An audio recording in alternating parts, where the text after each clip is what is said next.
of America, with your hosts, Michael and Jacob.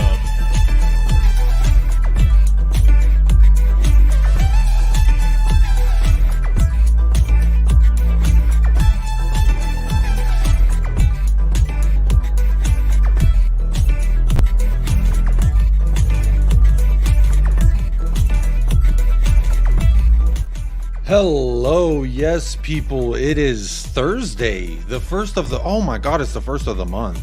I'm actually supposed to pay rent. God, dog it. I gotta pay rent today. I completely forgot.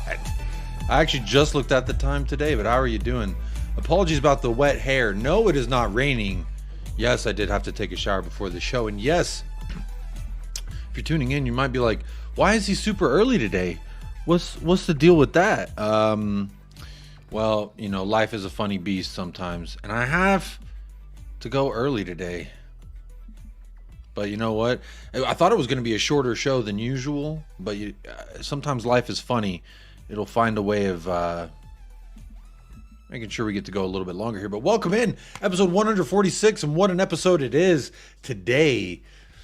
Deadline day.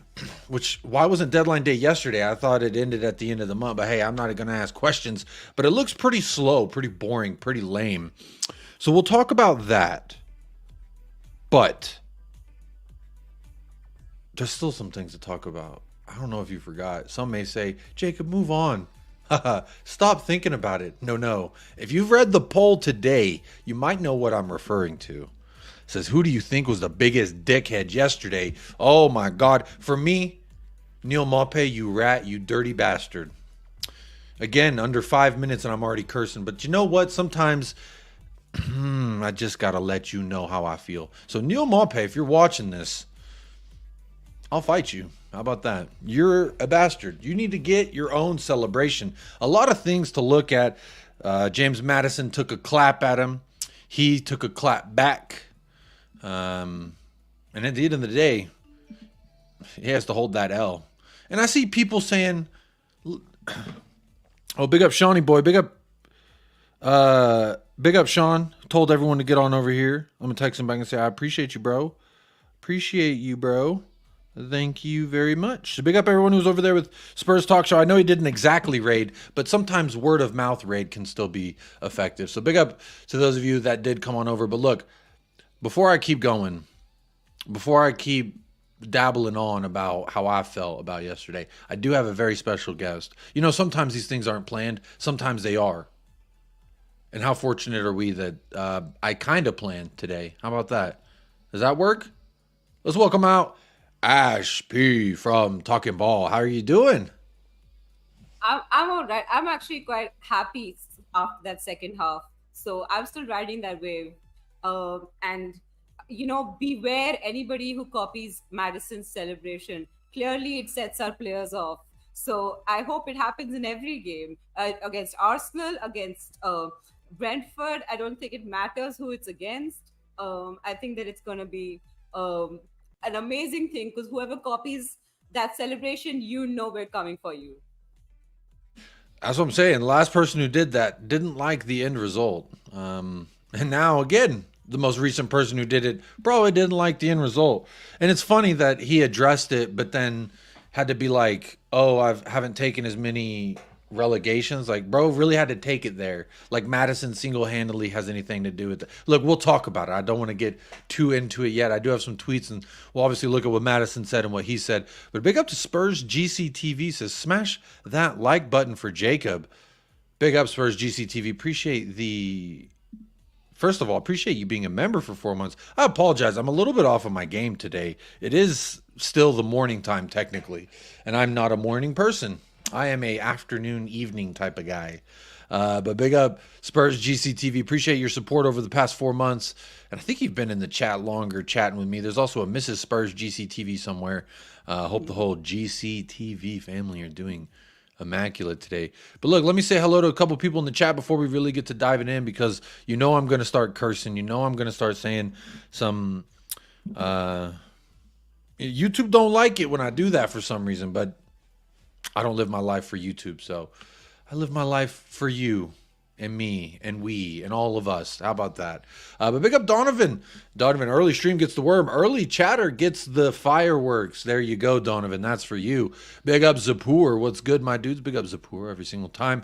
Daniela Zito's in the house. Is big up Jacob. Come on, you Spurs. West Coast Cacarel. Which you can find some of their merch in the description of this video. He sent me one of those shirts that he designed. It's got all of the USA supporter clubs logos on it, so it's kind of nice. The material's very nice. Big up Tom Martin. Evening, Jacob. Hello, hello. Talking Beer is here. Big up Danny Coys. Came on over from Spurs Talk Show. Big up Archibald. How are you doing? Just printing off a Mape picture for the dartboard. Big up Archibald. Share if you do actually do this. Please share a photo. Would love to see that. Big up Talking Ball. Colin, how are you doing? Big up Deb. How are you doing? Elvis G is here. Big up Elvis G. Evening, Jacob. You're on early today. Shim Tan. Yes, I am. Life dictated as such. Plus, I'll be on El Aqua later, so I can't be streaming into the late. I gotta eat dinner. My wife is making me, so I can't stream all day. But big up Deb says I've not seen Michael ever. Well, you got to go back sometime. But shout out Michael every single time.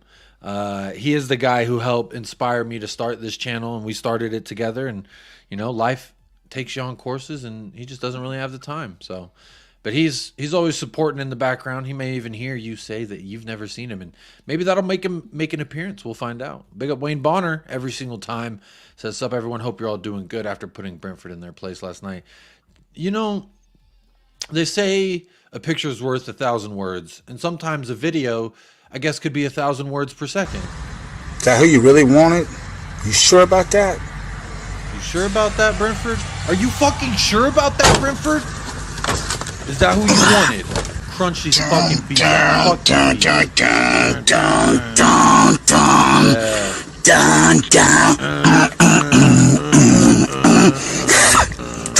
There he is, bitch. Ash, have you ever seen that video before? No, I haven't. I feel like Jacob is, expanding my content horizons. So, look, I was doing a watch along. Colin joined me at halftime, and I was listening to it back. And so, Colin, if you're listening, please take my apology, because I listened to it back and he joined. I was like, we have Colin for halftime. Colin, what the fuck is going on? Because I was very upset at halftime. So apologies, Colin. He just was like, hey, can I come say hello at halftime? I was like, sure. And so he joined, and I was like, Colin, what the fuck is this? And he was just like, yeah, I don't know, in his very Colin way. So big up Colin. But big up Wayne Bonner. This is what we did to the Brentford Bees. Fuck them Brentford Bees. I'm on that vibe all day, honestly. They have to hold that. And you know what? Like, I didn't have a problem with Brentford. I was neutral about Brentford until yesterday, because I was like, yeah, their manager, he's got nice hair. They play Hey Jude at their home stadium after they win. Like, that's kind of fun, I guess. And I never really cared, never really had any skin in the game. But now I have an official stance, and it's fuck Brentford. All my homies hate Brentford, and I will forever hate Brentford. And Neil Maupay, wherever you go, it's always going to be a lateral move. We know that much with Neil Maupay, right? He's going to go from a mid-table club to a low table to a mid-table to a low table and back to a mid-table. So, you know what? Have fun in purgatory. Neil Maupay, you absolute bozo. Anyway, I digress. Big up Tom Martin, reminding everyone to hit a like on the stream. Big up Cheese Room John. Oh, we got some royalty from YouTube royalty from the Cheese Room. Big up, everybody. Says, hey, Jacob, I'm so thrown by deadline day being today. That's confusing. I remember I was like, wait, shouldn't deadline day be last night? I was, after the match, wondering why no deadline day transfer streams were going on, but apparently it's today. And we still got a few hours left in the window. Ash, before we keep going, do you think we're going to do anything before the window closes? Do you think there's a chance? Doubt it. I mean, if we had to do it, it would already be happening. I know there was that Barcelona person. I forget the name. But I really don't see that happening. Yeah. He looks like a love child of Erling Haaland and Martin Odegaard. What is his name? Bergvall or something? That young Swedish kid. The photo of him, he looks like Odegaard and Holland had a baby. Yeah. Yeah, his name is, I gotta read it out. It's Lucas Bergwall. Lucas Bergvall. I do have a tweet saved somewhere. Obviously not doing the best in being prepared. There it is. I do have it. It's right there. Let's see. Here you go. Lucas Bergvall. Apparently we're trying to hijack this deal. Then this child, in this photo, he doesn't look. Well, there you go. Kind of like that. There's Bergvall on his way to N17 after he hears Ainge. I do have that saved. We'll talk about that in just a moment. Big up Roy. Big up Mark New. Dunkelsdork. Hello. Big up Yakub. Big up to you. Big up Mia W. Ricardo Rodriguez. How are you doing? Says big up my G. All the way from Twitter. How you doing? Cursor's here. Big up. That's a good reminder. Thank you so much. Cursor, to a friendly reminder. Please do hit that like, subscribe, partake in the poll. Let's see what the poll is saying right now. 40, 50. 53. Y'all are voting right now, or my thing's catching up? I don't know, but I see 53 votes now. Who do you think was the biggest dickhead yesterday? And 64% resounding says Neil down for the D Maupe, which that's a fun little nickname I gave him, just a little play on words. And 28% says the referee. And there was a comment from West Coast Cockerel, and I agree with it, because Ash, as soon as I put the poll up, was like, why didn't you put Norgard in there? And I do need I should have put Norgard and Nathan Collins, because Nathan Collins is a bitch.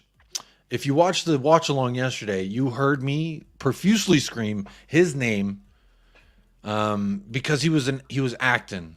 What did you make of Ash? I want to get your opinion here on Nathan Collins, number 22. He's the guy. Just a reminder for everybody. I may have something to share on that. I don't know yet. Hang on one second. No, I don't. Because I didn't want to. Oh, here it is. Actually, yeah, I do. Here you go. Let's see. This is Nathan Collins. He got shot yesterday. Richarlison grazed him like this. Look at that. He grazed him like this, and he got shot. You see him go down like that. So that's Nathan Collins. And then also on Richarlison's little chip goal that he had, Nathan Collins. There looked to be some. I'm not really too fussed about that one, but he was still a little bitch for that. But what did you make of Nathan Collins and Norgard on the day yesterday? Yeah, honestly, with Nathan Collins, like I don't. So it was like Richarlison in the goal. He did kind of like touch him, but it was so light. Like it wasn't even a clip. It was just like a gentle sort of pass, grazing, And I'm sorry, I don't know any human being who falls down from that. Like, physically, in terms of like physics and science, it just doesn't happen. Balance cannot go from that. But clearly it works as long as the contact has been made. If you fall, then VAR will give it to you, and nobody intervened. And so I'd be interested in knowing if the goal was given, would VAR have intervened or not? Because in this case it didn't, because it's like obvious. I don't know how clear and obvious works, but whatever. It was just stupid, honestly. And with Norgard did 6 fouls yesterday. 6. Some people were counting 9, but I counted 6. And if you're doing 6 fouls, you should be off the pitch. I do not understand why he was still playing. He played all 94 minutes or whatever. Yeah. And there was even down at the wire whenever they were doing the long throw and as their last little Hail Mary to try and get something going. He was the one doing the long throw, and I was like, I remember saying during the watch along, like, this fucker shouldn't even be out there. What is he doing? Yeah, but he had about 4 yellow cards on the day, but I guess. But the best thing about my Brentford hate was when Jamie Donnelly came on, and that wonderful yellow card. Like I wouldn't have been happy. Very smart. That was a very smart yellow card too. That's a veteran move, because he lost the ball. He was trying to win it back. Clearly wasn't going to get on the other side of him. Pull that motherfucker down. Hey, where are you going? Tactical foul 101. Like it was amazing to see Neil Maupay get taken down. At the same time, Jamie Donnelly earns a wonderful yellow for his team. Absolutely great substitute. Yeah. Good to see him as well. Him and Draguski. They both made. Oh, I guess Jamie Donnelly's already done his home debut, so it was Draguski's home debut. That's pretty nice. Big up, Faisal's in the house. Mike Doss is in the house. Says Jacob, you fraud. Kim62 is here. Says Jacob, an early stream. I can catch you live. I'm gonna try and do at least one early stream a week because I feel like, I'm doing myself a disservice by always being late. Always being a late guy. That guy in the clip is my spirit animal. Look, I do need everyone to do me a favor. I did tweet this very thing to Brentford because I feel like they needed to see it. Look, I'll share the tab just so y'all can see it real quick. I said, wait, you can't see it. Hang on. I said, my reaction to this, and I sent them that video that we just watched. It was Brentford basically being like, we lost a close one. Oh no, we lost a little bit. And you know what?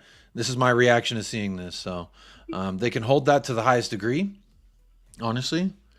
I didn't have any problems with Brentford before yesterday, and now I actually hate them. I actually hate Brentford. Like, why were every single player being such a little asshole? That's what I want to know.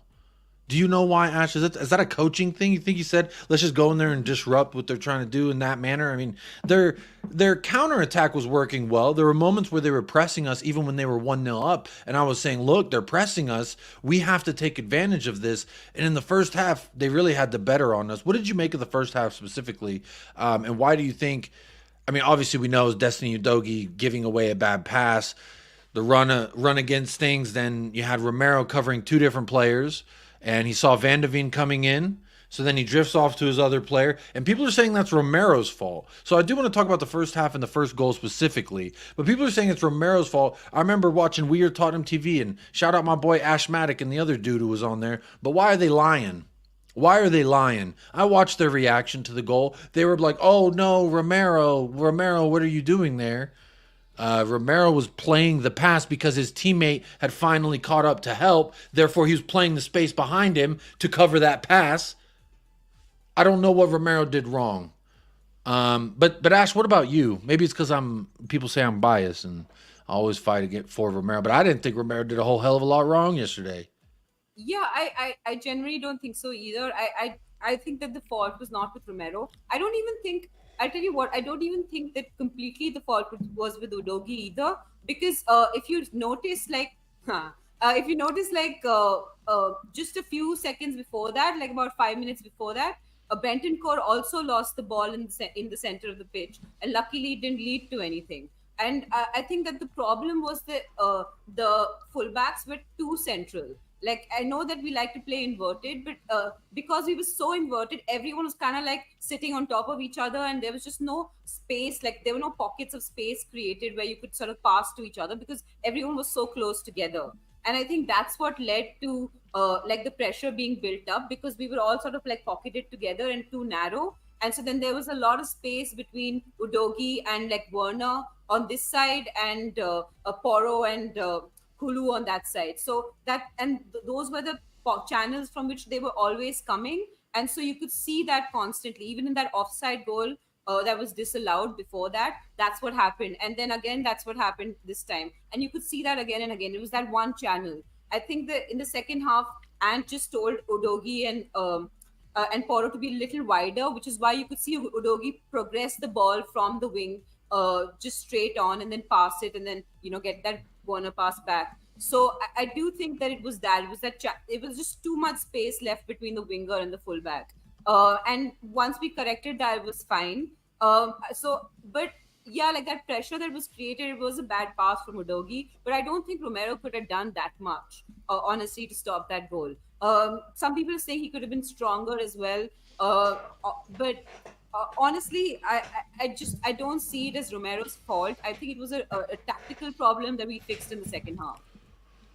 That's a very good point that you brought up there.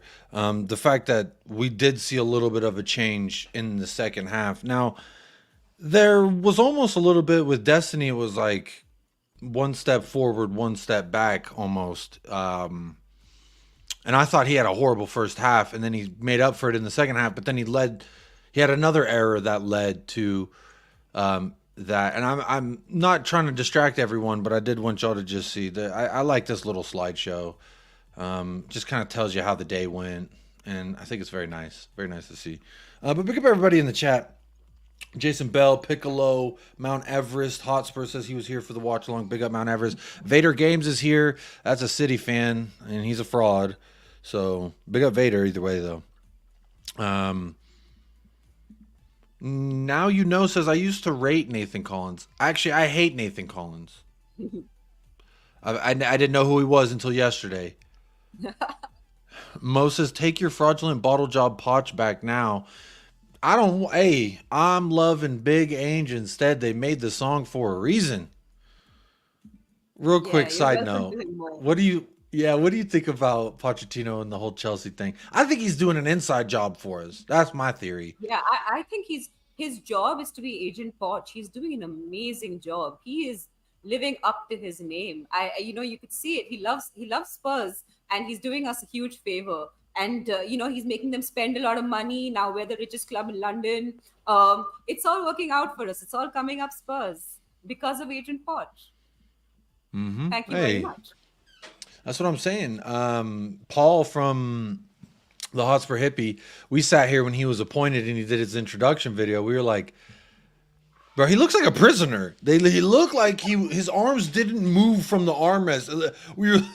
We kept joking. I think he might be cuffed to the damn chair because he wasn't moving. So, big up Beyond 72. I'm curious what y'all are saying here in the chat about Romero. West Coast Cocarel says, we had this debate in the bar during the game. Romero played it right. He had Van de Ven. Bro, when he steps off, watch the replay again. I've watched it. Like, when he steps off, Van de Ven is in. Van de Ven's in. And he was waiting that entire time for that run. That was what he was watching for. So that's kind of, I agree with that. He says, was in position to stop an easy cross. If he had gotten to the rebound, it would have been genius. But defensively in the second half, Romero specifically was like he couldn't put a foot wrong in that second half, honestly. Yeah. Every single his passes. For the second half, he was my man of the match because it was spoiler not alert. Sorry. Yeah, but like he was like everywhere on the pitch. He was distributing the ball as well because Ange just woke up one day. He was quarterbacking. He was just like, who's running? Pew. Here you go. Yeah. Hey, I thought he was cooking yesterday, but maybe that's because I have an agenda. I don't know. But tell me more about Romero specifically. Like the first half, sure, okay, let's say one of those is his fault because he didn't. But in my opinion, you stop that turnover from happening, then the whole thing never happens, and we're never talking about it. But Romero specifically, like, I thought this was one of his better games. People were in my chat not naming any names, buried Nick, Collins, and Ranjit. But they were saying, oh, he's definitely not fit. He came back early. He's not looking like himself after that first goal. I thought his passing was much improved. Look, Man City are the best team in the world, and they made him look like shit when we played Manchester City. I'm going to be honest, and I said it after the match, that I didn't think Romero had a good game defensively or passing-wise. And that's just, you have those when you play the best in the world sometimes, and we didn't look like ourselves. But there's another player, James Madison, I do want to talk about in a moment. But Romero, for you, Ash, what did you see that made you think like he looked back to his old self, or that gave you a little bit of confidence in the sense that, this wasn't his fault? I don't know. I'm kind of lost for words because Talking Beer here says, everywhere I go, there's always someone, Romero's a liability, Romero's this. Rival fans are always taking the piss, Romero's this, Romero's that. And honestly, like, I don't care when rival fans say it because I'm like, yeah, I say the same thing about your dude. You know what I mean? But when Spurs fans are also feeding into that same agenda, it actually like kind of irks me. But where are you at with this whole Romero thing? Is he a liability? Is he a bozo, as some people say? Is he... I don't buy the whole bozo thing. Like, that's just ridiculous. Also, if you're a Spurs fan, stop calling your own players names. It's stupid and reductive, and I don't. It doesn't help anybody. I will say that with Romero, the first half nobody was good. Like, I can't point to anyone and be like, oh, you were amazing in the first half. I didn't even think we were going to score. Like, there was no clear-cut opportunity apart from that Richie curler that he sent in that didn't curl enough. I don't think there was any opportunity where we looked like we were scoring. But I do think that Romero in the second half, he was a beast. Like, do you remember the time when on the I think it was Tony who went on the left, and he was coming in from the left, and Romero went all the way to the left because I don't know where Van der Ven was, but he wasn't there, and he went and he defended it. Like, he was Van der covering Ven the pushed up a entire few spot. times too. There was a few Yeah, times so Van der like, Ven was drifting into forward spaces. exactly, and Romero was covering the whole box at those points, and like distribution wise as well. Like, he was finding the spaces. He's so important for our distribution. I don't see why people don't see his on the ball work. They're always talking about his off the ball defending, but it's like the opposite of Richarlison, right? People talk about Richarlison being bad on the ball but don't see his off the ball work. It's the opposite for Romero. Like, I don't understand why people can't see his distribution and passing. He's perhaps one of the best passing defenders in the league. I would say that honestly. And so I do not think Romero is a liability. And yeah, I'm sure he can get a few less red cards or whatever. But when he's on it and when he's playing, he's amazing for us. And I think that long may it continue. Well, to pivot just a little bit, and we're going to do this throughout the show when there's things that pop up, because it is deadline day. There's a tweet about 30 seconds ago from Fabrizio Romano. So let's go ahead and take a look at that together, Ash. Fabrizio says, understand Brian Hill has not changed his mind. He is staying at Tottenham despite many links. Hill never wanted to make another loan move in January, and this hasn't changed so far. Brian is happy at Spurs and ready to do his best. Ash, when I read that, what does it mean anything to you? Did we worry that he would leave on loan to Brighton? Where were you at with Brian Hill? I mean, I didn't think he was going anywhere because we had like bigger fish to fry. But I do think that, if he really, really wants to stay at Spurs, he's had 2 or 3 years now to bulk up. Like, that the Premier League is a physical league. Go to the gym, bulk up. But I've been seeing his Instagram recently, and he's been posting pictures of himself working out in the gym with weights. Yeah, he's always at the gym. Yeah, Oh, so I forgot. I saw someone say kangaroo. This is the Victory Kangaroo. It only comes out for victories. Dubs in the chat for the Victory Kangaroo. Continue, Ash. Sorry. Yeah. And I want to take out a campaign to have Victory Kangaroo merch, because I think that would be awesome. Victory Kangaroo merch. That'd be sick. You should get on that. Victory Kangaroo merch. Who all want Victory Kangaroo merch? Tell us in the chat. I've been trying to make some merch. I just want "Talk to Me Nicely" on a T-shirt. I think that'd be nice, because I always tell people, it's time to talk to me nicely. Big up True Blue. Does anyone care about this fact that what's up, cool? How you doing? Big up morning. Good morning, Mick Dundee. Lino Wolf says, big up United Spurs of America, reaching out from the UK. # Spurs family. Big up Lino. I'm not sure how to say the name, but apologies if I fucked it up. But good morning from Texas all the way to the UK. Good to see you in the house. Stateside Lily White says, poor fella, I think Hill falls into the bin of kids we've let down a bit. Do you think that we've let Brian Hill down, Ash? Or do you think it's just been one of those, we forced this move? And I guess in a sense, that sounds like we kind of let him down because we made it happen. And then we really, how many managers has he had? He came in under Nuno, right? So he had Nuno, Ryan Mason, Antonio Conte, Stellini, Ryan Mason again. I think that it is possible.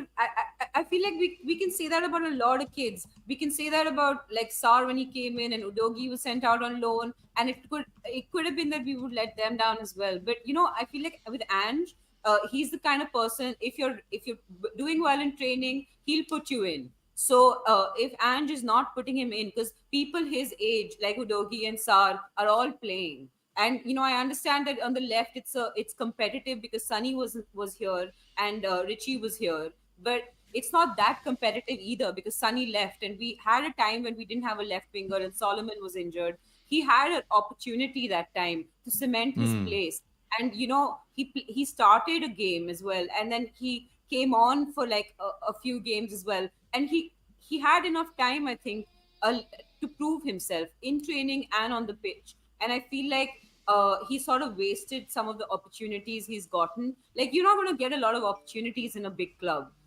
You got to seize them while you can. You seize the moment, you know, like, what is it? Was it Frozen or Coco? I think Coco. Seize the moment, you know, carpe diem that shit.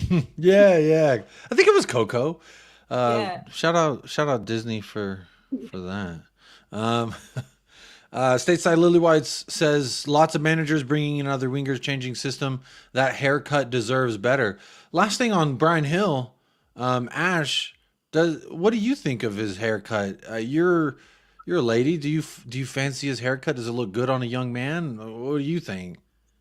No, I feel like I don't understand why men think it's okay to just like put a mop on the top of your head and think it looks cute. Like, I know that it's like this whole new type of haircut that, like, because of like Korean dramas and all, has become like really popular, but it looks good only on very few people can carry that off. You have to be as beautiful as the people in those Korean dramas to carry off that haircut.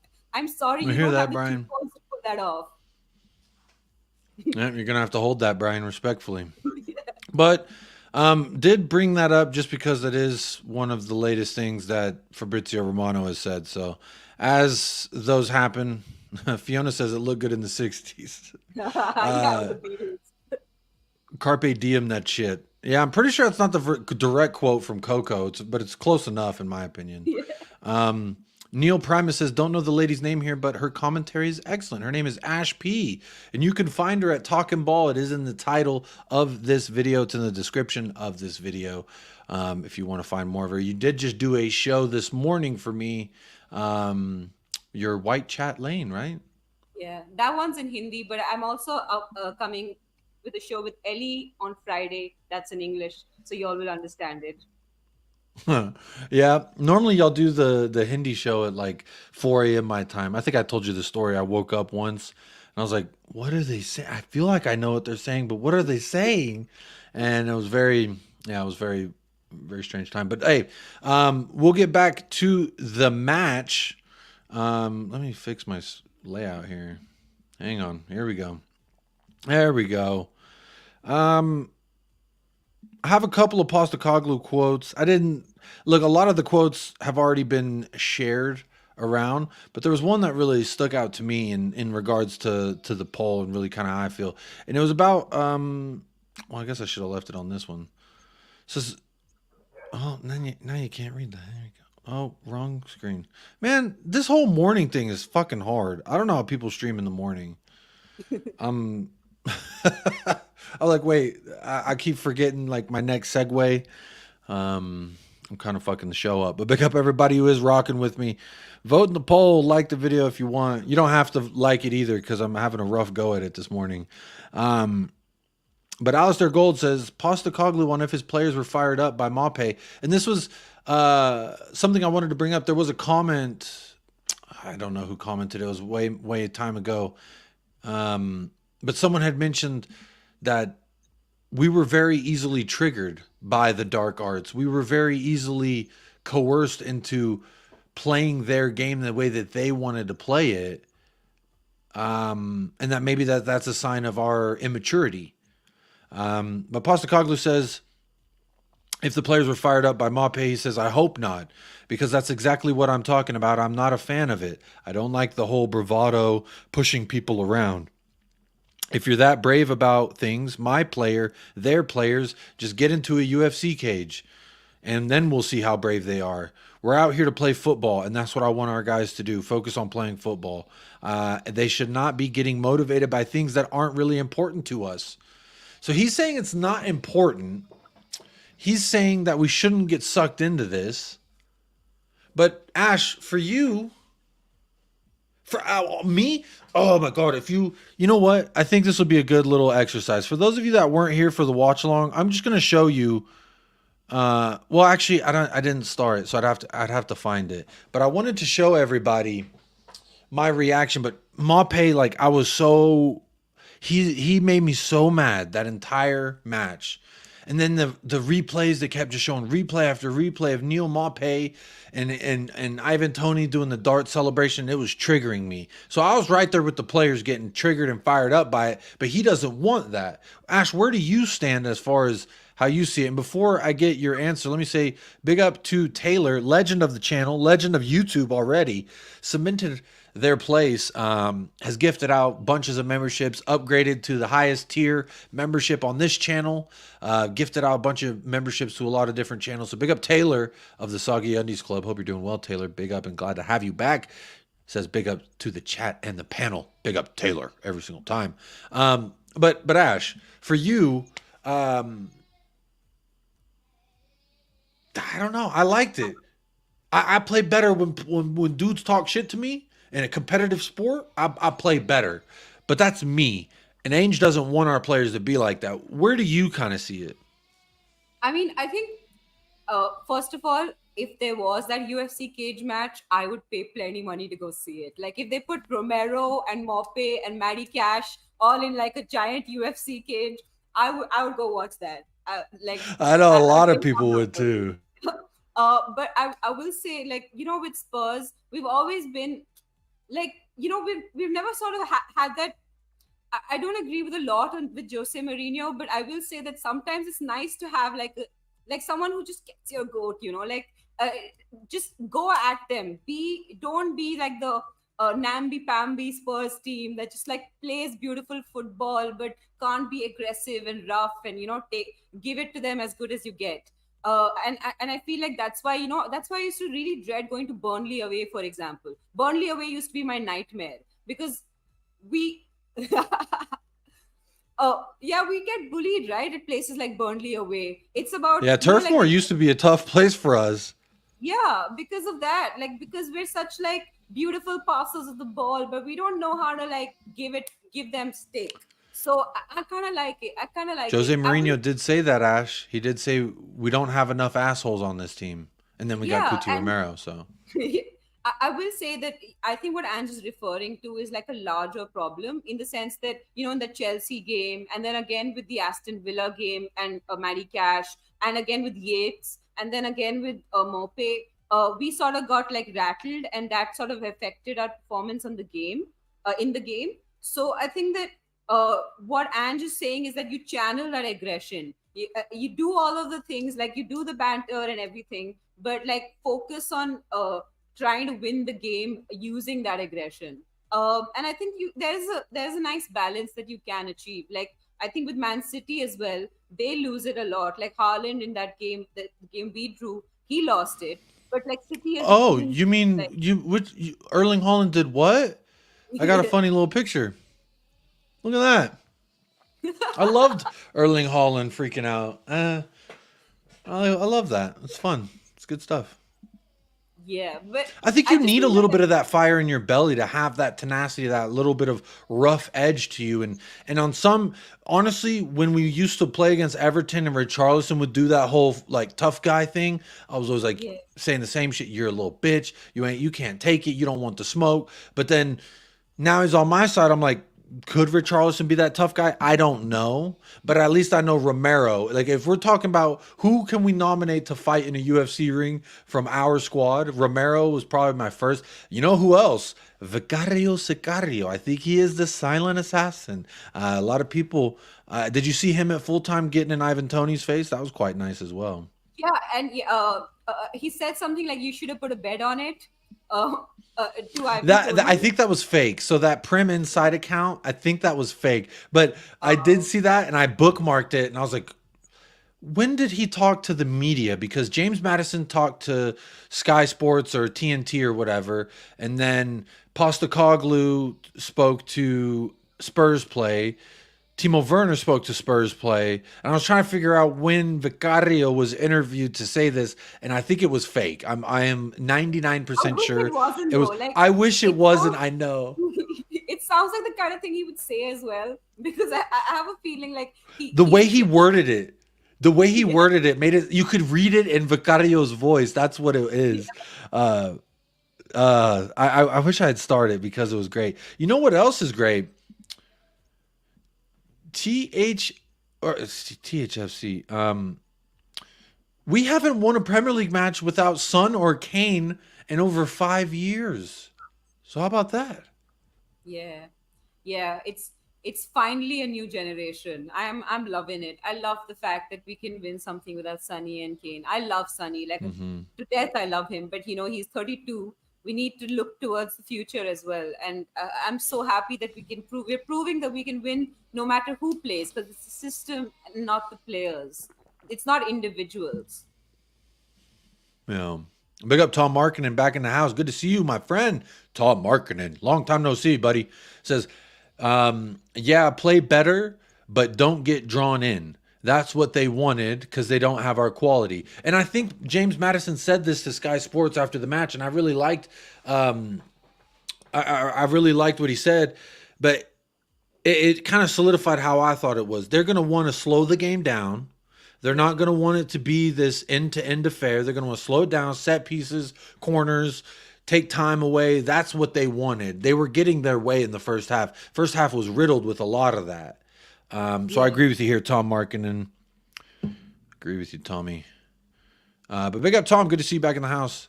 I like this. Stateside Lilywide says, if we had 11 Vicarios on the pitch, we'd end every match with 8 players. I'm trying to see if I could find it, but I have to be sly about it, about the video footage. So let me see. Let me see if I can.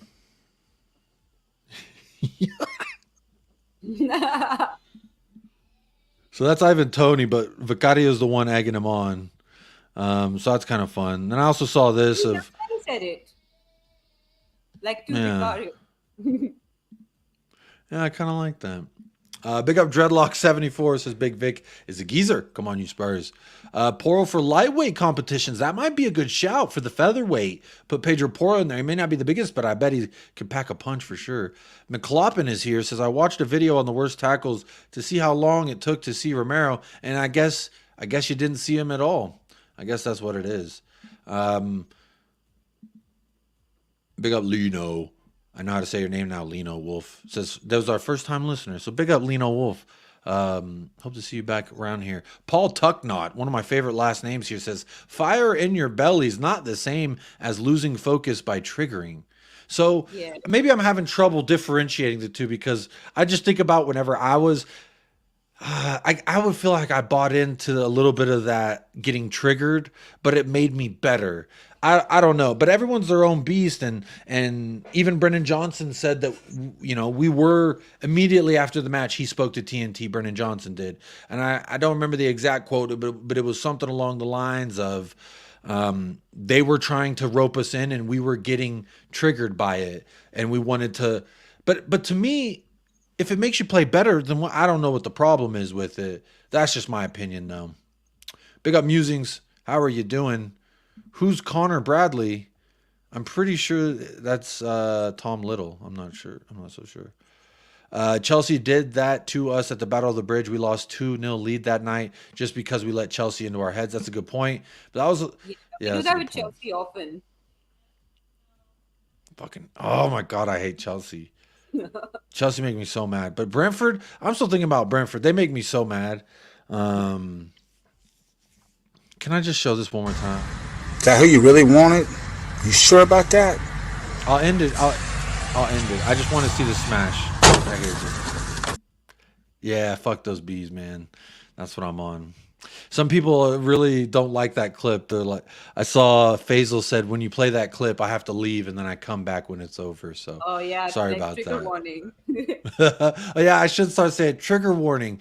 Trigger warning. Here's Mikel Arteta eating meat.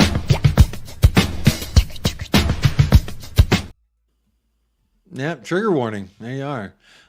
Somebody today sent me a picture of them eating steak, and I couldn't see it without thinking about Mikel Arteta. So he's ruined steak for me. Can you believe that? Who ruined steak? Oh my goodness. Big up. Look at that. We got Liverpool fans having a go at us. Liverpool fans really ain't been the same since that 1-L in the Premier League that they took to us. They still reference it. They still say, "Oh, how dare they?" I heard Mike Doss yesterday on somewhere. He's like, we've already gotten 10 apologies and yada yada. I don't know. Listen, Yeah, I don't know why it's triggering. I love the. Go ahead. Klopp is not tired of the Premier League because of Spurs. Okay, I genuinely believe that his meltdown after that moment was when oh wait, I have problems. So some people have thrown out. I've heard this as a long shot for Klopp take his year off and then take Klinsmann's job at Korea and finally get to manage Sonny because he loves Sonny. He's always wanted Son at Liverpool. What if? I think it'd be more along the lines that he'd probably go to Germany national team after he takes his little break. But honestly, I'm going to say this again. Klopp leaving is only bad for the Premier League because he's a world-class manager. As much as I hate the fucker for a lot of the shit that's happened over the years, I respect him because first, I think he's a good guy, human-wise. And then secondly, he is a good manager. However you feel about him, you can't deny he won Liverpool a league title, first one in 30 years. So, I think he's a hell of a manager. And I think it makes the Premier League a little bit worse. I've always been of the mindset that I would prefer to have every single player out there that could be out there with no injuries.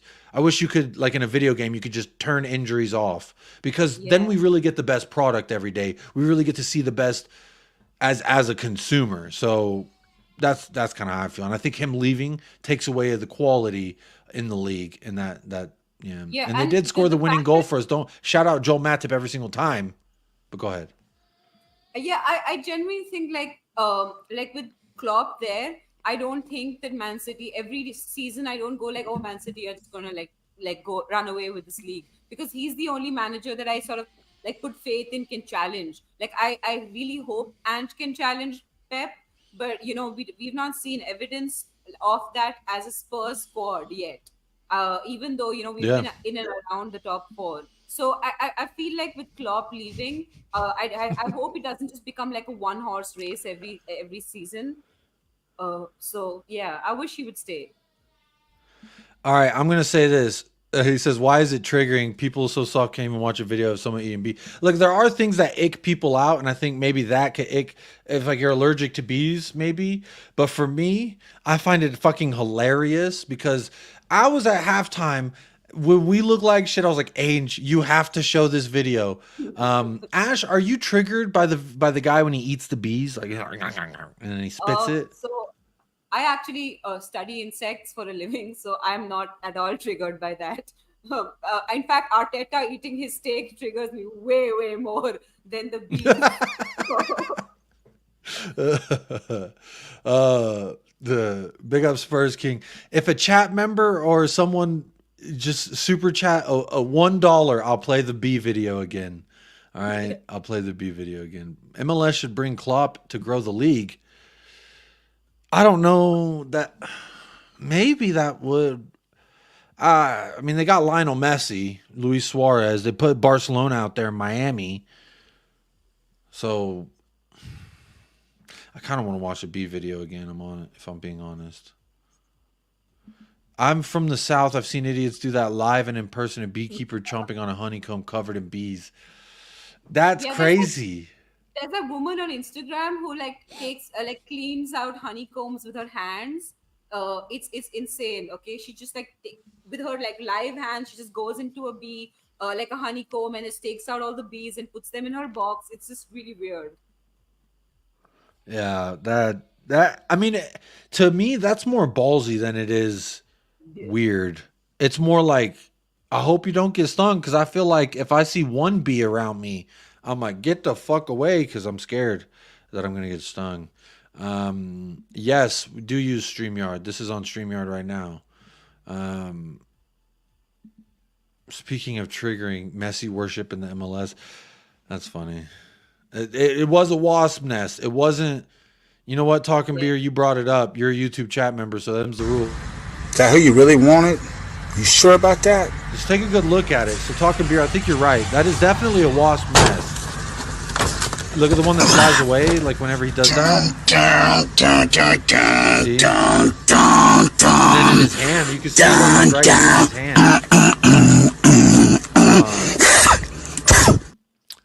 I think he probably killed him by the time he ate him, so maybe they didn't sting his mouth. That's the only way I could see him like being all right. Hey, big up Ozan Kebab.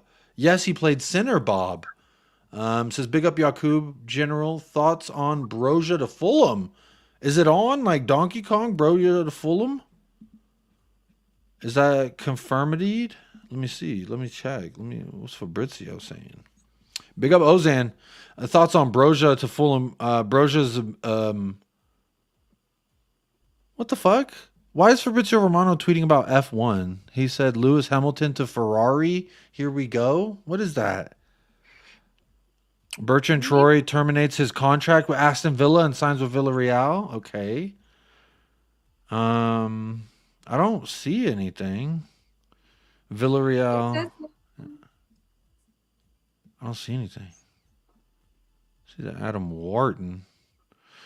Oh, here it is. He's right. Look. Armando Broja undergoing medical tests at Fulham right now. That was 30 minutes ago. Big up Ozan Quebec for the first super chat of the day. Big up, my friend. General thoughts. He is an average striker going to an average team. He laughed at Richarlison, but yet this man can't even barely get on the score sheet himself, can barely get game time. My general thoughts. Yeah, go ahead, Ash. What are your general thoughts? So I think that Chelsea just need the money, and I wish nobody would give them the money because they've already spent $1 billion. So everybody stop buying from Chelsea. Let that club drown in its own debt, and like fade away into obscurity, or wherever else they can fade away. Send them to the MLS. They have an American owner anyway. It might be nice for them. And Jacob's just don't here. Well, don't send him here. I would also say this, that Armando Broja, this seems fitting for him.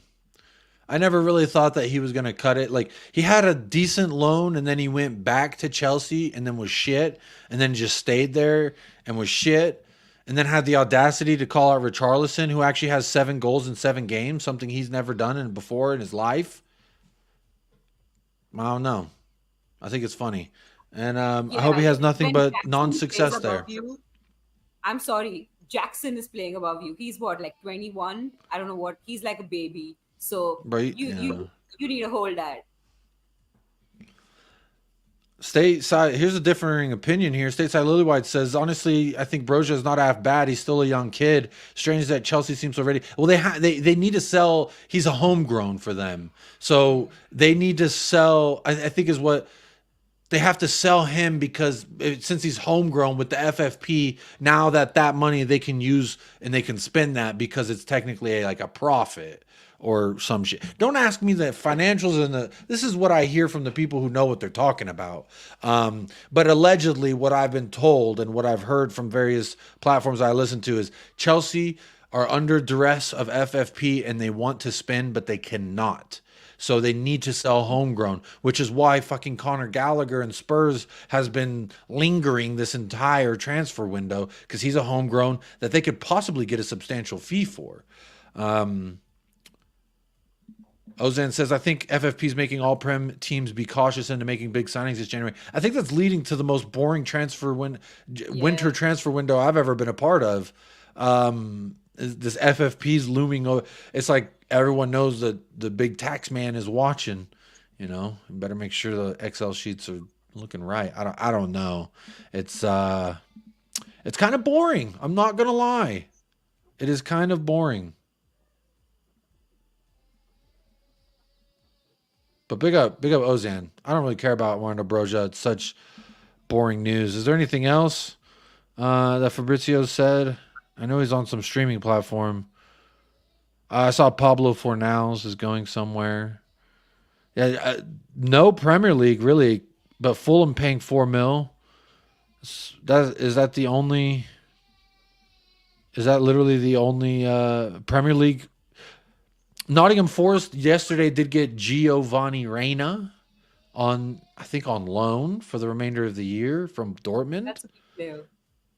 I like him, but obviously since Sancho's there, that's a little bit surplus to goods. It'll be interesting to see how he does in the Premier League because I've kind of hinted around the fact that I would like to explore him as an option as a U.S. men's national team. How better to galvanize a bunch of U.S. fans who haven't picked their Premier League team yet. Shout out Clint Dempsey every single time. Look, there it is. Boom. Shout out Clint Dempsey every single time. That I've explored it, but it'll be interesting to see like him go to a Fulham, a Nottingham Forest, and let's see how he does. Maybe he could do something in the Premier League, and that might be all right. I like Giovanni Forest Reina. are really good. I really like Forest's loan policy. Like they've steadily been growing, and like they're selling their homegrowns like Johnson, and so they're doing really well with the FFP as well. I know that they had that they have that little blip because Johnson didn't go in didn't go soon enough, and so they're a little bit over their FFP. But they've been planning well for it, so I don't think they'll be penalized in the end. I hope not, because they're really good. Hey, big up Ozan says the biggest signing was in YouTube, me getting signed to the El Aqua show. Well, I technically didn't sign. It was only verbal agreements, no medical either, because I would have failed that. Yeah, I think Giovanni Reina is a big signing for Forest, honestly. No Solanke. I'm not upset. I didn't want Solanke for 50 mil. If we have 50 mil to spend, give me somebody else. I don't want Dominic Solanke personally. What did you think about Dominic Solanke, Ash? I mean, I wasn't upset by it, but it's not like I was excited or anything. I do think we need another goal scorer wherever in the front line Ange thinks he wants to put them. But I don't know if Dominic Solanke is the answer. I was wanting Jimenez for a really long time, but that didn't work out for us. So whoever they want to sign, I just hope that I feel like Dominic Solanke is getting too much, like with Richarlison in form. I think that he would be on the bench anyway. So it doesn't matter who we sign unless it's somebody who would really challenge off the bench. And so I feel like we should wait till the summer for it anyway. Like, I think there are better strikers, and like there are better strikers out there in the market. I know the striker market is very very limited right now because that's a position that's seemingly going out of favor. But I really, really, really hope that we get a better striker than Dominic Solanke.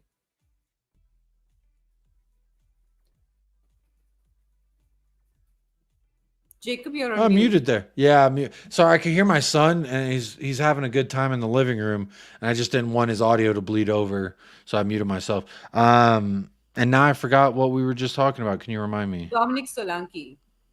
Yes, that to me, the quality of Dominic Solanke isn't of the level that I'm like, yo, that is what we got to go do. Let's get us Dominic Solanke. I think he's in a purple patch right now where he's scoring in an average team and he looks better than average. So naturally, for whatever reason, we get those. I don't understand. And Bader says, for fuck's sake, send Brian Hill to FC Dallas.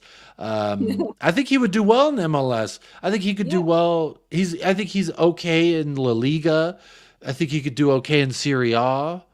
I just don't think in the Premier League he's physical enough, Brian Hill, personally. But also, FC Dallas actually did do a deadline day signing. So I thought how poignant to wear a shirt, one, that was clean, and two, they did some business today. So isn't that kind of fun? Apparently you didn't get hate for an MLS team. The Leeds shirt. Yeah, apparently I could. Oh my God! Don't remind. It's sitting over there. I'm looking at. I got out of the shower and I literally was like, man, I wish everyone wasn't so upset about this damn Leeds shirt. I'd wear it right now.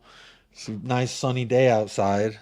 Yeah, you never know. It almost turned that show almost turned into a Jacob OnlyFans because everyone was like, "Take off the shirt. I mean, take your shirt. Get one more like." You know, there was like 115 people watching, and I was like, 150 likes. We probably won't hit that, you know. And then all of a sudden,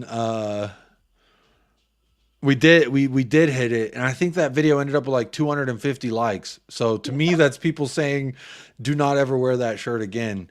But maybe I'll have to whip it out and trigger people in a little while. But I'm gonna give it a break. We'll let that one cool off because everyone was pretty upset about that. Big up Hugo, YouTube chat member says, "Big up Jacob, you absolute fraud." Big up Ash P. on my lunch break, stopping in to hit the like and come on, you Spurs. Love that. Also, Hugo's an Arsenal fan, and he's here hitting a like on the video on his lunch break. He said, fuck my lunch right now. I'm here to support Jacob and United Spurs of America. And he's liked the video. We're over an hour now on the show. All right. Let's see how we're doing on the poll. I just refreshed. There's 89 likes. And 112 votes. So that's about 30 people that voted but didn't like the video. It's suspect way of living. But there are 89 of you who did like the video. So first of all, thank you for that, you beautiful bastards. Yeah, Rick, I was absolutely assaulted for wearing that lead shirt. The whole show just got fucking derailed because I just kept, people were so upset with me about that damn shirt, you know. But c'est la vie. We move. G'day, Jacob and Ash. Did Chewy wet the bed this morning? No, he's just not here. It's too he likes to sunbathe, and this is an early show for him. So the sun's hitting his window right now, and he wants to go lay in the sun. Yeah, Jacob, you didn't pay him for overtime this morning Yeah. show that you're doing. Yeah. What sort of boss doesn't pay their employees for overtime? Yeah, it's like that meme when it's like your manager texts you and is like, "Hey, we're short staffed tonight," and then you just text back, "Good luck." Oh, damn, that's crazy. Good luck. Yeah, like Yeah, that's appreciate Chewy right that. now. He's just like, "Good luck, Jacob. You do you." Stateside saying it seems to bump the channel. Maybe I just need to start wearing suspect kits, and then everyone will. If you wear an Arsenal kit, I will disown you. I would never. I would not. If someone sent that to me, like the Leeds shirt was a gift. They gifted. I didn't. They were like, "Hey, it's on sale," and I know that you said it was a beautiful shirt, so they sent it to me, and I said, "Thank you. I'll wear it on show just for you." And they said, "Make sure I'm anonymous," and I said, "Okay, cool." And I got absolutely assaulted. Maybe I just need to start wearing like a Norwich, West Brom, like they're because I think what it was, people were pissed that I wore an English club. Like you can wear Italian, you can wear French, you can wear Spanish, but you can't wear English Premier League. Like I think that's where people were most hung up. Hey boo, you want to show me something? Is it a poo poo? Yes. You coming to show me a poo poo on stream right now? That is a turd. I'm live right now, and you want to show me that turd? I'm sorry. I mean, it is a funny looking turd. You're right. That's pretty good. Wow. What was I talking about?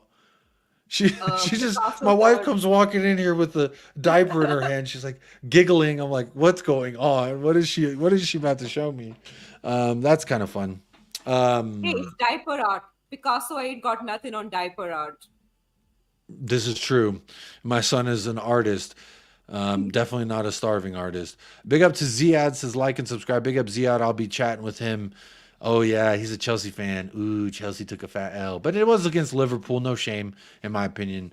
Says like and subscribe. And Nawaf put the link for Ziad Zone. That's his channel out there. Go ahead and subscribe. Support all good content creators. Yeah, poop emojis in the chat, y'all. My wife just walked in here and just showing off some poo poo. Very interesting turn of events.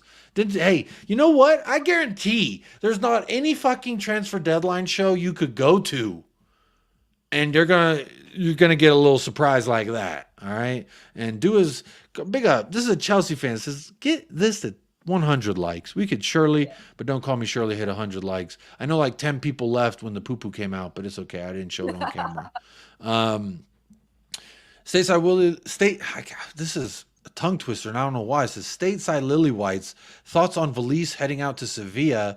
I hope he's going to get game times because I like the kid. Now, he barely was running on the field the other day, what I saw. I'm honestly a little bit like, I guess with Timo Werner, like, does that supplement that Valise hole that we could have? Where are you at, Ash? Do you think we should have kept the kid? Do we like loaning him out to Sevilla? He might get more game time there. I mean, I'm happy that he's getting more game time. And I do think that, since we're out of the cups, he would have gotten very little game time here because playing very few games Oh, that's true. this season. But I will say I kind of like the kid. Like I liked his movement. It looked promising, and he's been playing a few games with the under 21s as well. I'd liked him to like stay there and sort of work his way into the team. But we have a lot of dead wood to get rid of as well. So while it's there and sitting on our bench and rotting away, we might as well send the poor kid out where he can play more. So I hope that he does really well and then comes back, and then we won't need a striker because we'll have 2-3 good options because we can play Sunny there and Richie there and Willis. So it might work out. Well, I like the kid too. For me, I thought that he showed a little bit. I don't think he showed as much as maybe like a Julian Alvarez did at his age coming from Argentina. But he did get his first Premier League goal on the senior team, so that was kind of nice. And he seemed very excited about that, although it wasn't a loss to Brighton. But he was pretty excited about that. For me, I kind of agree with you there, Ash, that he's really not going to get that much game time here. So, especially being out of the Cups, we're not going to have some kind of rotational piece. And when you think about our front starting and immediate bench, I don't know. Hill or Valise, I guess flip a coin. But Brian's staying, and Alejo Valise will be gone. So that's kind of interesting. Honestly, I don't really expect much to happen in this transfer deadline, if I'm being completely honest. So I kind of want to talk more about the game a little bit. Here's something, a nice little transition. Let me see. I'm going to get this pulled up. After the 1-0, I was thinking, that can't happen. I'm here, and I think we lose now every game, or what? When I play here, that's not possible. No, but at the end, how we came out of the changing room, how we also the first goal. I think Destiny, when he got the ball, he wanted so badly to score. Even with the second try, he scored then. And also the second goal, I think it was the long ball from the kickoff. Was it at the beginning when you hear the spars? This is the part that I want to get to. Go marching in. It's something really what gives you boost. Well, how to say? I love that he said when you walk in, you hear when the Spurs go marching in. It's that something that gives you goosebumps, and I thought that was kind of fun. That was kind of funny. Goosebumps, yeah, and it makes a lot of. So the first goal, I think. Destiny, when he got the ball, he wanted so. Well, everyone, that's 4 minutes long, so we're not going to listen to that whole thing. But I thought it was. Yeah, someone should make a short with just goosebumps in it. Like, I think the problem is he said he quickly realized. I think the commentator, the MC told him it was goosebumps, and so then he corrected himself mentally. That's what happened, I think. But I think it's so adorable. Like I want he's just, I didn't really I wasn't so excited by him when he came, but this kind of makes me it endears me to him because I'm just oh, he said goosebumps. So it's just kind of cute, And he in Hindi we say this word, it's called bechara. It just means sad little boy. You can never be angry at a bechara, So it's bechara. So you just want to put your arm around him and be you can do it, Timo. And so he just gives me that vibe. So I'm just oh, you go and play your game. You'll be fine, That's kind of funny. For me, Ash, I don't, I think it's just, this guy speaks at least two languages. You're going to have little quirks in the way that you speak, boost gums type thing. What I like about Timo Werner is that he has 3 assists, or no, excuse me, 2 assists in 2 matches? Or is it 3 assists in 2 matches? So the third one, the one that he's talking about, the Udogi one, he didn't get as an assist, but in my head it's an assist. So it's 3 assists in 3 matches. Well, so either way, even if it's still 2 in 2 Premier League matches. Yeah. So in 2 Premier League matches, he has, as I think someone showed me a graphic. I think it was Nate Pie. Big up Nate Pie and the whole Pie family. Let me see. Yeah, it says he has 3 Premier League assists. This thing that I'm looking at. Let me see if I can share this.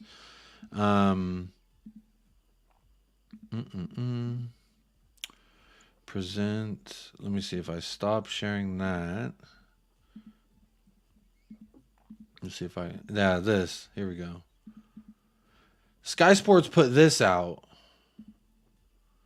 Oh, so then it counted, because I was told that it might not count.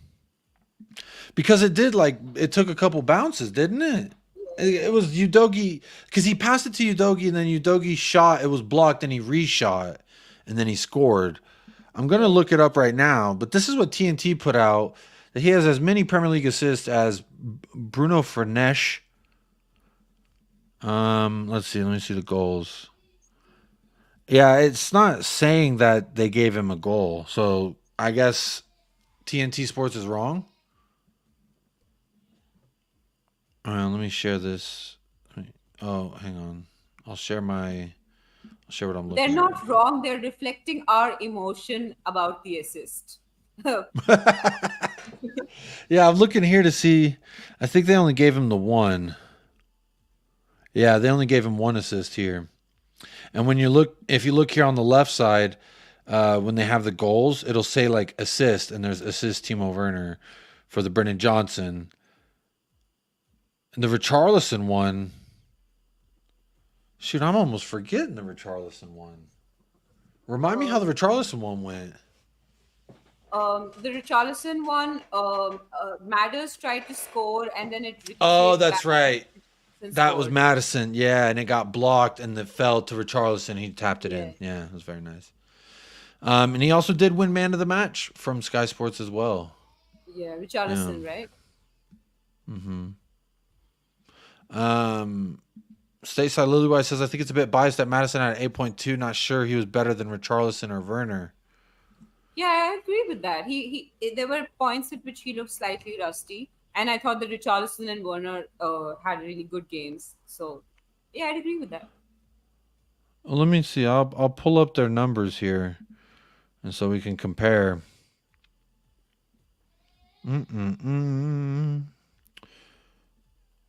Richarlison had 46 touches. Timo Werner had 64 touches, and James Madison had 110 touches. So that right there would indicate that he's way more involved on the ball. So the first number that you see on all those names are their touches. So you add theirs together, and he still had more touches than them. Yeah, but he's a midfielder. Yeah, and I think that, but for SofaScore purposes, that all gets factored into the number that they.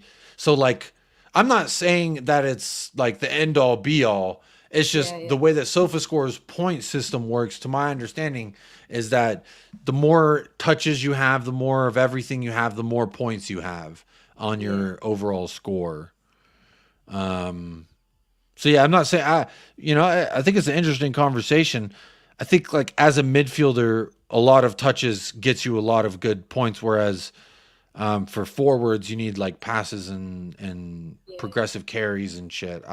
I don't know, but I don't really know what how they come up with these figures at the end of the day. I'm not like 100% sure. I do want to ask, and this is the part I want to ask the chat as well. I'm looking for the banner. It is vibes from the day after, lest we forget. We do have to do our man of the match and our BDE of the match. So anyone in the chat, if you do want to let us know who gets your man of the match and your BDE of the match, let me know now, and we'll go through those before I give mine. But Ash, I want to give you the chance first. Who gets your man of the match and who gets your BDE of the match? Well, my BDE might be a surprise to people, because I'm going to give it to Brennan Johnson for the dart celebration after he scored the goal. Because it was just he turned around and he threw darts at them. He stuck his tongue out, and then when everyone got all hugged up, he was like, and he posted. He actually posted that on his Instagram. I'm gonna see if I could get that. He posted a story. Actually, I can't show it because there's music under it, but he did post it on his story. basically like we got his ass. Like the audio was like got him, like we got him, and it's him doing the dart celebration. Yeah, So I'm Brendan kind of Johnson gets your hoping. BDE. Very nice. Yeah, I'm kind of hoping it's like his boy to man moment for Spurs, or where like the BDE will come to his rescue and he's just gonna turn into like this destroyer. He take on his defenders. He's gonna be amazing after this with the confidence of scoring that goal. So I'm kind of hoping all that BDE translates into like future BDE. Yeah, absolutely. I mean, I agree. I absolutely agree with you. That I think that I'm hoping this will then propel him to do more because at the end of the day, he hasn't lived up to everyone's expectations, but also like I don't really know what my expectations were of him, other than I want to see him have a dynamic that we could use, and the speed was what I was told. His pace was what I was told we'd be able to utilize. So, for me, Ash, that's not a bad choice. It's not bad. He did get the goal. He did hit the dart celebration. I like that. That's why he gets your BD. Who is your man of the match? And why does they get your man of the match? I know you might have dropped it earlier in the show, but has it changed now that we've talked about it? Like I feel like there are. It's a tie. Okay, for me, it's Richarlison and Romero. Both of our shithousery experts are my man of the matches because of Richarlison's hold up play and Romero's distribution. And I also feel like nobody else is going to give the recognition to Romero. Some people even forget to like mention him in like polls they make about man of the match. I won't mention whom. So like I will just for that I will give Romero man of the match. So yeah. I like that one. You made it so I didn't have to pick him as my man of the match. But let's see what the chat is saying as far as who their man of the match is. And then I'll share mine. Richarlison, man of the match for Kim62. That's interesting. Stateside Lily White says Richarlison, man of the match, defended from the front, took his chances well. A big upside dancer says Maupay talked to Matters nicely when he did that celebration. I was ready to travel to London to fight him. My wife told me to calm down. Side dancer, I was in here freaking out, screaming at the TV, and my wife was texting like, "Can you please stop screaming?" VCats gets man of the match to Timo Werner. That's a good shout too. He was impressive. Bob Down Under, do you think Bentancur showed tiredness due to his huge efforts making quick returns from injury? With Sarr back, perhaps he comes off the bench tomorrow. I mean, should we play tomorrow, huh? No, it's not tomorrow. We play on Saturday. No, I think it's day after, yeah. But it is Friday for y'all, so. Yeah, I mean, we have, for me, it's Sunday. So, like, it works out time-wise for, like, 3 different days for 3 different continents. But I will say that, like, he's had a really long injury, Bentancur. It's not easy to come back from that and just like be the player you were before. It takes some time to sort of play yourself in, and I feel like we should give him that time simply because we know the class of player he is. So just give him the time, he'll get there. Just like keep your faith in Bentancur. Don't write him off. Yeah, I don't know if I've seen anyone actually writing Bentancur off because honestly, I think that he has been for the most part. He's shown signs and glimpses of being his old self. Even yesterday, he had a few great turns with the ball and just able to, with his back to facing opponent's net, grab the ball with a man on his back and turn him. And he did it twice yesterday that I can remember. There was another man like in front of him. There was a man at the back, and there was a man on the side as well. So there were like 2 players involved. Yeah, so and he spun them both. Beautiful. But I do think he's showing a little bit like he's still working himself back. He was out for a long time. The injury that he sustained is not an injury that you just pick up and move on from very, very quickly or anything. So, but yeah, I think, he rushed back. Romero rushed back. These players are saying, fuck my health. I'm going to rush back because I want to help the team. And, it seems like Angel's like, hey, all right, cool. I'm fine with that. I don't know. The second question here, Ash, I'll throw it to you. while I sip some of my coffee, says, with Sarr back, perhaps he comes off the bench tomorrow. For No, I think Everton he on the can play weekend. both. Just play Sar, Bentancur, and Madders in the midfield. I don't see why we can't play both. So then you're benching Like, you really Brennan need Johnson? Skip to start? I don't need Skip to start. I don't need Skip to start. But so you're saying Brennan Johnson misses out on the starting 11 yet again? Yeah. Because I mean, if you I do a think that midfield of Madison, Bentancur, and Sarr, then Kulusevski gets pushed out to the right, Timo Werner on the left, and Richarlison through the middle. I don't know. You know what? Well, It might actually be good because when people are really really tired, if Johnson comes off and it's just like this, it'll be like Turbo Timo on one side and Johnson on the other side at tired legs, running at tired legs. It might actually be good to bring him off the bench. I think I mean, when we signed Brennan Johnson, I ultimately saw that as his role coming off the bench versus tired legs when we've been wearing him down all match. That's kind of where I thought he would get, and we kind of just because of injuries and suspensions thrusted him into that position. But also, I want to ask you something. Kulusevski, fucking anonymous. I thought on the right wing he offered nothing. I think one thing he offered in 45 minutes, which was not even successful at any point, but he gets moved centrally. He was involved in the build-up to Brennan Johnson's goal, I believe it was. He did something nice because I remember listening to my call of the game and I was like, nice, Kulu. There goes Timo. And then he passes it to Brennan. Timo! That's all crazy. But so he was involved in our goals when he did get shifted. Where are you at with Kulusevski? I've always said that I don't really rate him as a winger anymore, that I only see him working centrally. And even still, I need him to be stronger with the ball. I need him to be strong in the midfield because he'd been getting overrun a lot when he had started in the middle. As for you, where do you kind of sit with the Kulusevski thing?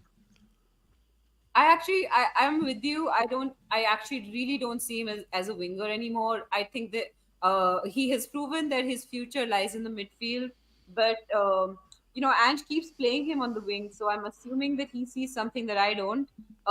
He did look really good. Like, he didn't, not really good, but he looked improved once we moved him to like an 8, because he has a really high work rate and his hold up play is pretty good. Apart from those in the end when he was supposed to take the ball to the corner and he didn't. Apart from that, his hold up play is pretty good. So I did think he was better off centrally than he was on the wings. But then, maybe Ange thinks that if he improves his goal scoring potential, there's still something there on the wings. He's just really predictable. It's not that he's a bad player on the wings. It's just that the defenders know exactly what they're going to get with him. And so they have a game plan and it always works. And that's why he looks anonymous. I wish someone would just sit him down and be like, right legs exist. Love your right leg. Love every part of your, somebody just be like, right legs matter. Like, sorry. Someone tell him, because honestly, he scored a goal. I think his last goal he scored was with his right foot. He scored like 2 goals this season with his right foot. So he can use it. He can use it. Look, I did see this. I was just refreshing Fabrizio Romano. So Sevilla and Tottenham already exchanged contracts for Alejo Veliz. So it looks like it's a done deal. It looks like he passed his medical. So if he passes medical, it looks like West Ham behind Calvin Phillips gave a goal away already. Wow. I can't believe I was even like, yeah, I'll take Calvin Phillips. I think he's all right. If he could get to his Leeds United form, apparently Leeds is, you're not allowed to mention Leeds, but if he can get back to his Leeds United score. I'm pulling up the game real quick just because I want to see what happened.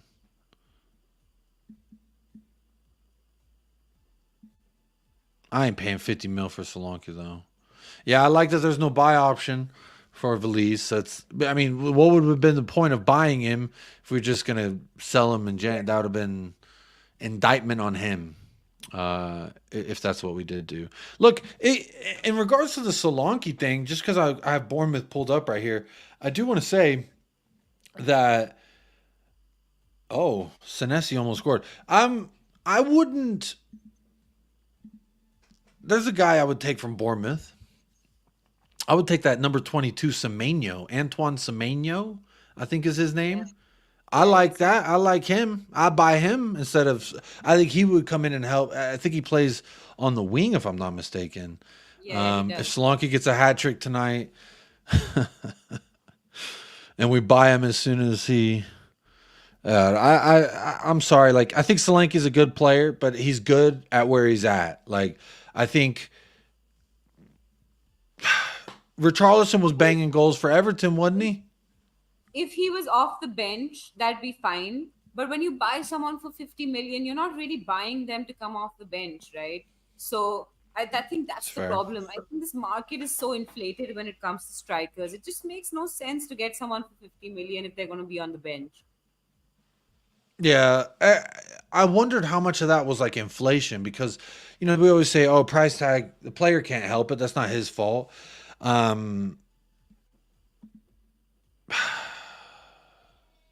The Brennan Johnson thing is so frustrating.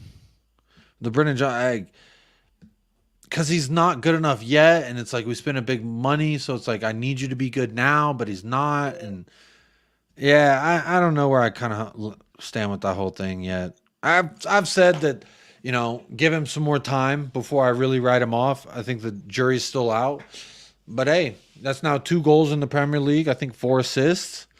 It's not like he Yeah, those scored are good worldy of numbers. goals. That goal that he scored was him getting in a good position and finishing it. It'd be really hard to miss a shot from there, but you do have to work yourself into getting into that position. So Hey, I don't know. Jacob, you've not seen Timo Werner versus Leeds. You can hit the crossbar twice. It's possible. You know, from like point blank distance, you can hit the crossbar twice. It is possible. So Yeah, I get, all yeah, happens are yeah. good You're goals. right. There are some great Timo Werner highlights out there. You are right about Yeah. that.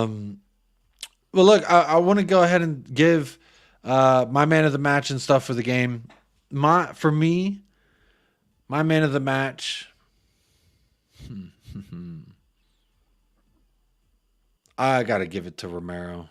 You gave it to Romero. I'm giving it to Romero. Because honestly, I'm so tired of people saying that he wasn't good, that he's not fit, that he rushed himself back. He's scared of the Dragon taking his starting. A lot of people saying, bench Romero. I want to see Van de Ven with Dragon. And for me, he yet again showed why he's a different gravy. So yeah, I'm taking Romero as my man of the match. I don't think he was at fault for that goal either. I think when you look at his numbers, he had almost 100 touches, 87% passing, long balls, dribbling. I thought defending-wise, he was getting stuck in very well without giving away fouls. These are the things that everyone's been saying. I need to see this from Romero. We need to see him being composed and making smart tackles, not rash challenges. And I thought he did all that yesterday. So, for me, Romero, Kuti, can't you see, is getting my BDE of the match. I'm giving it to the entire squad that was out there in that second half. And I know that sounds lame, and I've never done that before.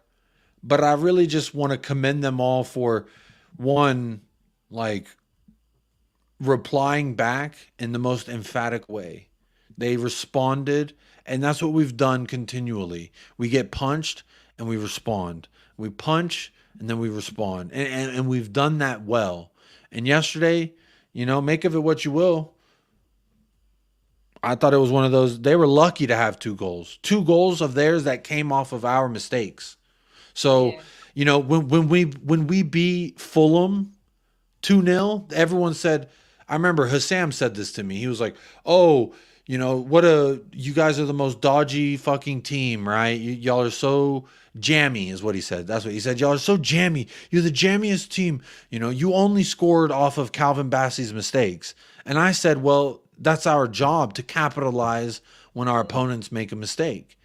and we made some mistakes, and they capitalized. They didn't capitalize on all our mistakes, or they would have been up more. I mean, what's his name? Rozerslev or whatever his name is. He almost scored, but he was offside, and then Neil scored, and then there was another time where I think Ivan Toney could have scored and he missed. And yeah, it was a cagey game. I didn't think we looked our best, but we got the 3 points, and at the end of the day, that's all that matters. And then still, we are now 3 points behind. 3 points behind Arsenal, who are supposed to be title contenders. So if they're title contenders, then so are we. And I don't think they are. So I'm not saying we are, but if someone says that they are, we are just as much a part of that conversation as they are, as Aston Villa is. Like they have like really tough games coming up. So I think they play City. I think they play Liverpool. They play a bunch of like difficult teams. I'm not sure of the exact lineup, but it's a hard lineup. So if they're gonna drop points, it's gonna happen now. So those 3 points are gonna vanish pretty quick. That's a good point. And we're getting our players back. No, that's a good point. Very good point. But look, y'all, I think that's gonna do it for the show. We've gone an hour and a half. Big up everybody. I do apologize. It was a early show, so all my Australia listeners, y'all might not even be awake yet. I didn't see most of them, so they're probably not even awake. So if you are watching this now, an hour and a half in, big up yourself right now. I do appreciate you tapping in if you're watching this back on replay. But yeah, for me, Ash, I'm giving BDE to the entire squad who was out there in that second half, because fuck Neil Maupay, man. I hate that guy. Yeah. I don't like Brentford anymore. Can I change my BDE really quick? Sorry. I want to of course. give my BDE to Ange for suddenly thinking we don't need a midfield in the second half. Those 2 substitutions, what a masterstroke. He's just like, hey, we don't need a midfield. Get both the midfielders off. Yeah, he said, fuck it. That's a good shout, though. Ange Postecoglou for BDE. I mean, he did show it. And also for that halftime talk. Really kicked him up the ass. And then we responded. So hair dry treatment. I want to be a fly on the wall. I'd pay to hear that talk. Oh my God, I would love to be a fly on the wall there. Absolutely. Rixie says, thanks, Jacob and Ash. Appreciate that. Big up, everybody. VCAT says, any chance for a watch along versus Everton? I've thought about it, but like, am I going to do a wake up with Jacob stream? Because it's at 5. The kickoff is 5:30 a.m. for me. I will literally be rolling out of bed, but it might be easier to watch the match if I'm sitting in front of a bright ass TV than if I'm like curled up in a ball watching it in the corner of a room. Maybe. Yeah, I've thought about it. I curse like a sailor when I watch the games, so I'm too scared to go on any stream during a game because I was like that for a long time, and then someone was like, "Just do it, Jacob. Just do it," and I did it, and I had a lot of fun. And honestly, it was a lot of fun to do. Yeah. I just have fun calling the game. I have fun talking shit. So yeah, it's a lot of fun. Korea watch along 9:30 Australia. When do they play Australia? What day? You say 9:30. The AM PM. What day? What are we talking about? Yes, Bob Donner says thanks, Jacob and Ash. Yes, sparrows fart for us this morning. I don't know what that means. I don't know what that means. Yeah, I fucking hate Brentford now. Big up Gio Rea in the house as well. Big up yourself. Yeah, I'll let you know. I'll keep you updated. Tomorrow's show, whenever it happens, don't know if it's going to be early or late, or usual time or late or whatever. It really depends on my wife's schedule, but I will make a decision by tomorrow, VCats. Yeah. 9:30 Central Standard Time. So that's at 8:30 my time. Yeah, for me it's 9 in the night. So for you it'd be 9:30 in the morning around. That's how it is with Colin and I. So whatever your time difference is with Colin. Yeah, he's an hour ahead of me. Let me see. When is it? Tomorrow? So then you're 8:30. Oh yeah, 8:30 tomorrow. 8:30 a.m. is Korea versus Australia. Maybe. Oh, I'm not central, Zapur. I'm mountain time. I'm not Central. I'm in El Paso. That's on Mountain Time, bro. It's yeah, Jacob is thank you. mountain. Jacob is Mountain. I like that. Yeah. Sparrows fart early morning bird He's song. saying it's an Oh, early show.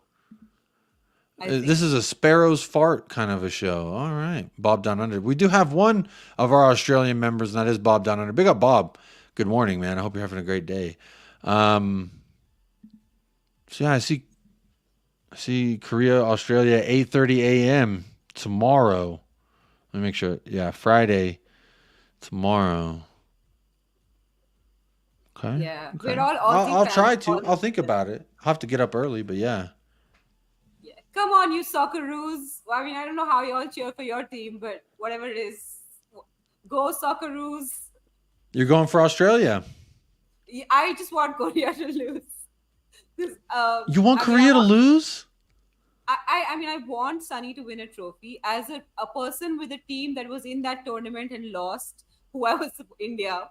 I mean, we suck Okay. at football, but, we suck at football. Did y'all anyway. get who'd y'all get Australia- knocked out by? They were making fun of India. They were like, "How do you have 5 billion Australia- people and you can't find 11 players who could play?" Yeah, I mean, we're so bad at football. It's not even funny, and it just sucks because we have so many people. Like, why can't one of you play football well? But you know, there's a lot. That's a lot happening there. But Australia is the one that, like, Australia was in our group, so we lost to Australia and then Uzbekistan. So I kind of want Australia to win because, you know, because we lost to them, I want them to go all the way. You know what I mean? As in, like, a we lost to the eventual champions type of vibe. Yeah.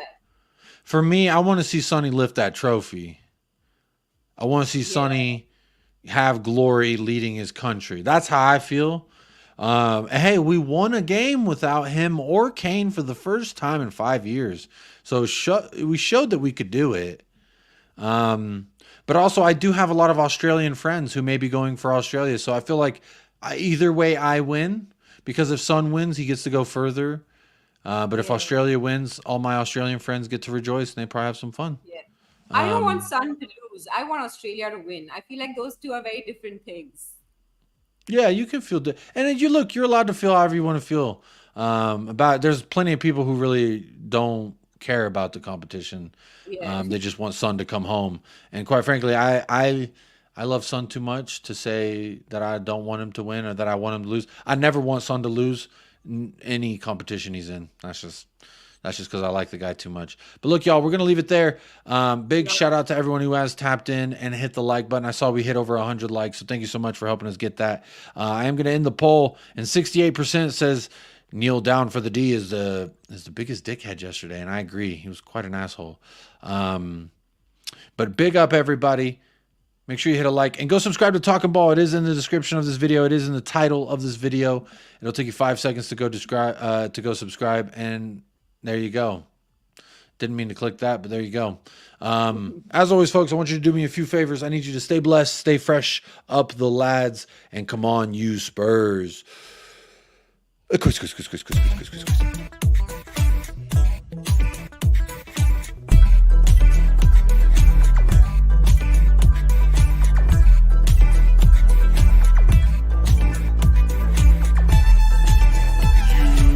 United Spurs of America, with your hosts, Michael and Jacob.